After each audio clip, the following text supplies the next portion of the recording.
Update. Am I the a-hole for preventing husband from taking in nephews? Original post. My husband, 32 male, and I, 28 female, have been married for 2 years and together for 5.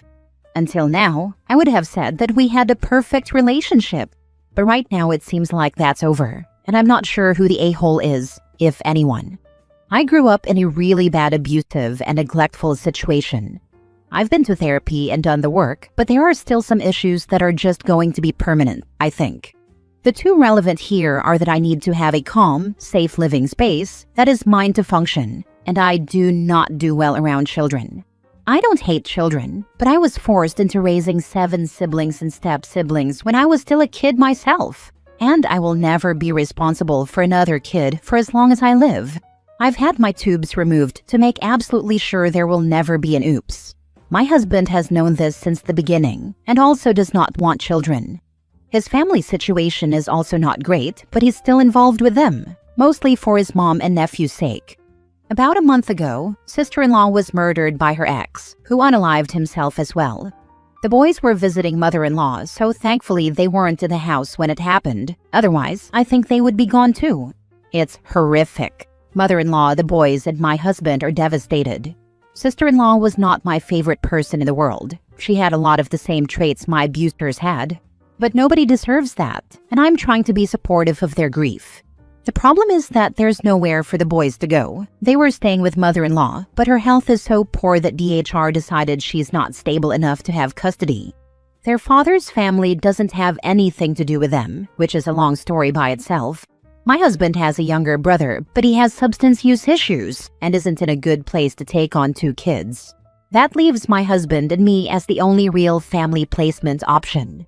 My husband isn't thrilled about bringing kids into this situation, but he feels like he has to keep them out of foster care, which I understand. Here's the problem. I absolutely do not want these kids living under the same roof as me. It's a PTSD trigger, but also they are understandably, for their situation, not the best behaved kids to start with. Add some hella trauma onto that, and those kids are going to need a lot of help. My husband swears that he will do everything for them, but I think he's being unrealistic. We got into a really nasty argument about it, and he said that this is a make or break moment for the marriage, because he's not backing down and he'll take the kids and divorce me if he has to. Our house was mine before we got married. I inherited it from my grandmother. I insisted on a prenup to protect it when we got married. My husband has a health issue that makes full-time work difficult, and he struggled at the best of times before we got married.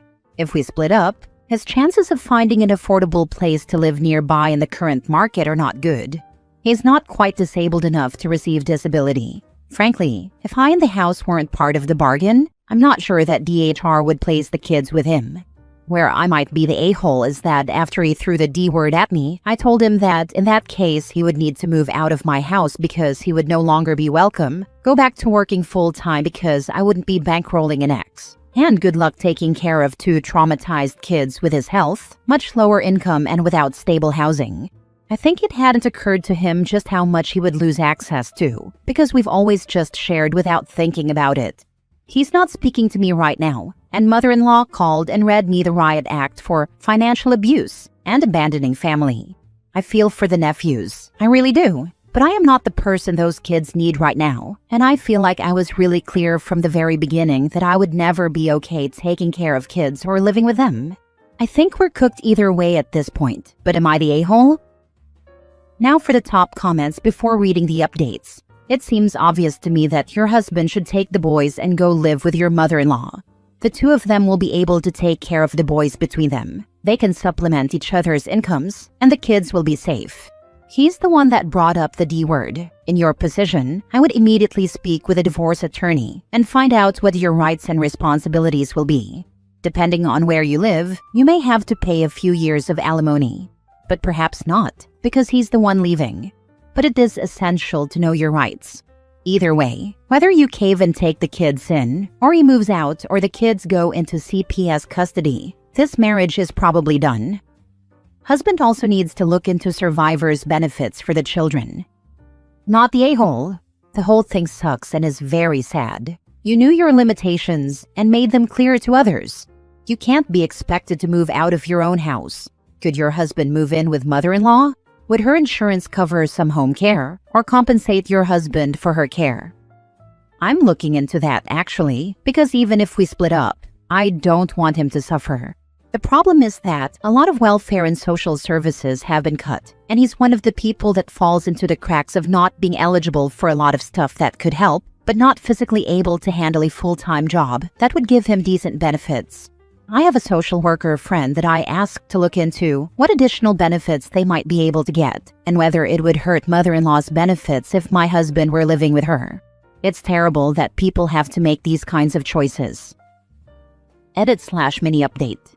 There are a lot of responses and I'm trying to get to them all. I'm taking a PTO day to deal with some of this stuff and get myself back together. As a lot of you have said, there's no way back from this. And I think I'm going to go ahead and accept that now instead of dragging it out. The trust is gone. I made an appointment with a lawyer this morning, and from what I've read, an uncontested divorce could go pretty quickly and smoothly if we don't squabble over money. I don't have any interest in screwing him over, but I also won't be screwed over. I hate it. I wish this wasn't happening, but I've worked way too hard for a stable life to flush it down the toilet. I'm going to freeze my credit and lock down the accounts today in case he or mother-in-law get ideas and have the talk tonight. I'm also about to call the case manager contact at DHR and explain the situation so it's on record and they can start making a plan that doesn't include me as a part of the equation. I'm debating how much help I'm going to continue providing. I will continue to help my husband while he lives here, but I was also doing a lot to help out mother-in-law with things her health makes difficult and to allow her to put her energy toward the kids right now. And I think that's going to stop since it's not appreciated and the relationship is over. As far as the whole looking after a family thing, I don't believe in family. Family has done more harm to me than anything else in this world and provided not a single benefit. So I don't put any value on blood or relations. I do what I can when I can for others, but I know in the same circumstances, none of these people would help me, either because they can't or they just wouldn't care that much. So just spare me the whole, they're your family stuff, please. That word doesn't hit the same way for me that it does for you. I will update once I've talked to my husband and figured out a path forward. Thanks for the input, even if some of you think I'm a monster. Now for the first full update. Now he doesn't want to divorce and wants to figure something out. Of course, the stress of the whole situation is pushing him into a flare, so I'm giving him some grace, but I told him that we won't go back to exactly the way things were before the D word now, no matter what happens. I don't trust him. He needs to sit down with a social worker, look at the facts, and make a call on his own. I have the lawyer's recommendations for an amicable divorce filing we can discuss if he decides on that route. His mom said some unforgivable things in her little tirade, so the things I was doing to help her stop. Whatever happens, I will make sure he has health insurance until he can make other arrangements. I would be willing to discuss all of this in counseling with him while we try to sort it out. But for now, one of us is moving into the spare room or he can go stay with his mom. He's upset but agreed. It's probably going to take some time to get a resolution, but I will try to post again down the road once the situation settles out. Second update. The situation is complicated, but the TLDR of it is that due to a very unfortunate situation beyond either of our control, my husband and I want very different things going forward that can't be reconciled. He brought up divorce. I did a consult with a lawyer to get things rolling. Now he doesn't want to divorce, but the problem isn't going away. And I'm already feeling checked out, so I think that's the inevitable conclusion. We're at least going to separate. The thing is, I still love him. I don't want this to hurt more than it has to for either of us. I'm committed to a fair split that doesn't leave anyone high and dry. I'm hurt and angry, but I understand where he's coming from, and I want to keep it civil. He's hurt and angry, ironically because I took him up on the divorce instead of doing things his way, but I know he loves me. How did you keep things productive and civil with your soon-to-be ex? I've already had to block some of his family for coming at me. Things are going to be rough for him because the house is mine and protected by a prenup, and I'm the breadwinner. He wouldn't be eligible for alimony because we've only been married for 2 years. At most, I would be paying his health insurance premiums for 6 months or so, which I don't mind. This would be easier if I hated him, but I don't, and the thought of him struggling is frigging depressing. Did you remain friends during or afterward? Or is it better to just drop contact except for necessary communication? I know I'm going to come out of this okay, but I want to do everything possible on my part to make it smooth and not contentious. Now for the last update. People have been asking me for an update, and there were some forward developments before Thanksgiving. The bad news is that DHR decided my soon-to-be ex's medical situation rules him out as a primary guardian for the kids. He wouldn't be able to adequately care for them during a flare. Same for his mom. They have the same condition. His is worse than hers, but hers is more advanced.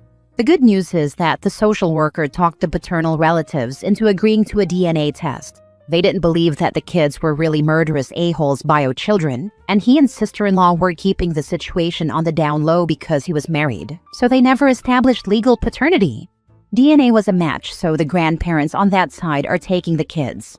What that means as far as visitation for my husband and mother-in-law is still being hashed out. But the whole thing has been de-escalated a lot, thanks to a really competent case manager. As far as the divorce, I'm going ahead with it and filing this week. He's moved back in with his mom. They're salty about it, but that's to be expected.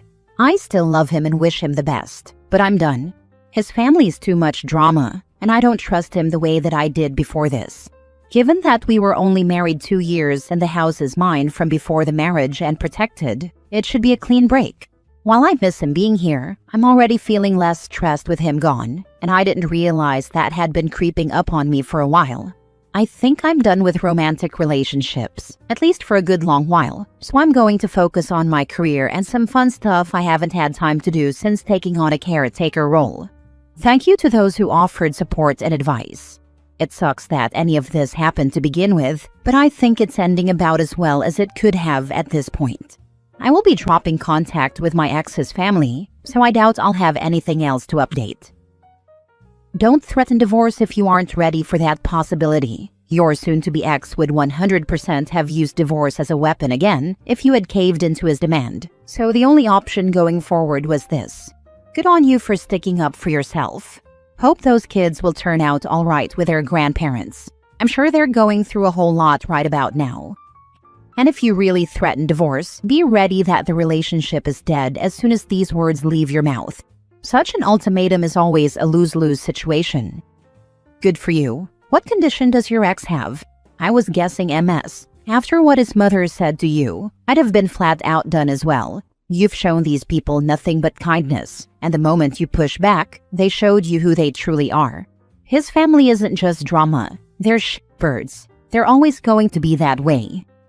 They have MS and myasthenia gravis. He has the childhood onset variant, so his is a lot more debilitating, but his mom's has progressed more. It's managed as well as it can be, but I still wouldn't wish it on my worst enemy. How dare you, as the owner of the house, the only stable income, caretaker of my disabled ass, and child-free by necessity, not want to take in children whom you most definitively are going to have to 100% care for, no matter what I say I do. My way or divorce way. Bro, just before finding out. I love this for him and his mom so much. They're too stupid to learn from their choices to be a-holes, but they get to live with the outcome. Sister-in-law too. I hate to speak ill of the dead, but considering what OP said in her comments, sister-in-law really screwed her children over. To be fair, I think that sister-in-law was seriously mentally ill. Her behavior was similar to untreated bipolar disorder, and postpartum stuff really didn't help that any. The kids should have been put up for adoption. Between her and the father, they never had a chance. At least with paternity established and the secrets out, maybe they can have a relationship with their half-siblings and other relatives now and get appropriate attention and help. Last story. Would I be the a-hole if I don't bail my dad or stepmom out of jail tomorrow? I, 19, spent Thanksgiving at my mom and stepdad's place. At around 7 p.m., I got a call from my stepmom asking me to come over because the police were at their place and it was an emergency. I went because I was worried about my stepsister, 14, and my half-brother, 8. My dad and stepmom were both under arrest when I arrived. The police asked my dad and stepmom if I had permission to take the kids. My dad said I could only take them if I didn't take them to my mom's. I said that's where I was going and I didn't have anywhere else to go. The police said if I didn't take them, they would go to CPS. My dad asked them to wait for his brother to show up. The cops said they weren't going to wait any longer because they already waited for me. My dad and stepmom gave permission. My dad also asked me to bail him out and gave specific instructions as to which bail bondsman to use. I said I would. They haven't had their bond set yet and probably won't until tomorrow, Monday. So they've been in jail all weekend. I've never bailed them out before. I am mad at them for interrupting my Thanksgiving and traumatizing my siblings. I am considering leaving them in jail until they figure out something else. I considered asking my mom and stepdad for advice, but if they think I'm in the wrong, they'll just bail them out themselves. I really am upset with them, but is leaving them in jail too much of a punishment? Would I be an a-hole if I do? Also, my stepsister and half-brother are stuck with me at my mom and stepdad's house until my dad and/or stepmom can get them. So that's also a factor. What a horrible situation for you and your siblings. I'm so sorry you are going through this. Not the a-hole either way. Your dad and stepmom are the a-holes for creating this situation. You are not obligated to arrange bail for them. However, if you refuse to help, your dad and stepmom might cut you off from any contact with your siblings in retaliation when they do get out. You will need to be around to help them out if and when this gets worse. Whatever you choose, though, you should talk with your mom to let her know what's going on. You will need her support.